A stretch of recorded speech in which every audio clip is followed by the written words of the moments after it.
So nice to see you. I hope you're well. Senator Barack Obama, the presumptive Democratic presidential nominee, arrived in Baghdad this morning and had a long day of meetings with Iraqi and United States officials. Mr. Prime Minister, thank you so much for having me. On the Iraqi side, he met with the Prime Minister, Nuri Maliki, with the President, Jalal Talabani, I still remember your hospitality. and one of the Vice Presidents, Tariq al-Hashimi, the highest-ranking Sunni Arab in the government. He met with senior American officials, including the Ambassador, Ryan Crocker, the senior American military commander, David Petraeus. With the Iraqi officials that he met with, he talked about the future troop levels that the American military would keep here in Iraq after the end of this year, when the United Nations mandate that authorizes the American military presence here expires. Appreciate it. Thank you so much.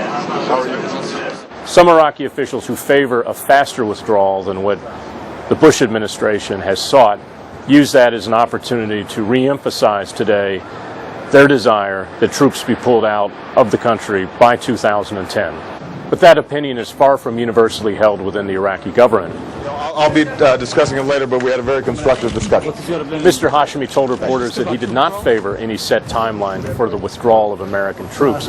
In fact, he said what he favored was a plan that took into account the need to improve the competence of Iraqi security forces and make sure that whatever the American forces do, it doesn't leave what Mr. Hashimi described as a, quote, security vacuum in Iraq.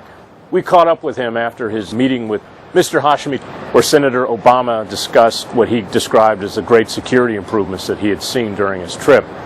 He also emphasized to the Vice President the need to continue the progress, but to do so in a way, as Senator Obama described it, that was very respectful of Iraq's sovereignty, and also recognized, as he said, that Iraq needs to be run by the Iraqi government. What's unique is that this is the first time he's saying it in Baghdad since his trip here several years ago, when Iraq was spiraling into a civil war. And now he's visiting a different Iraq, an Iraq that, for the time being at least, has stabilized somewhat, although it remains to be seen whether the ingredients of the recent stability will persist.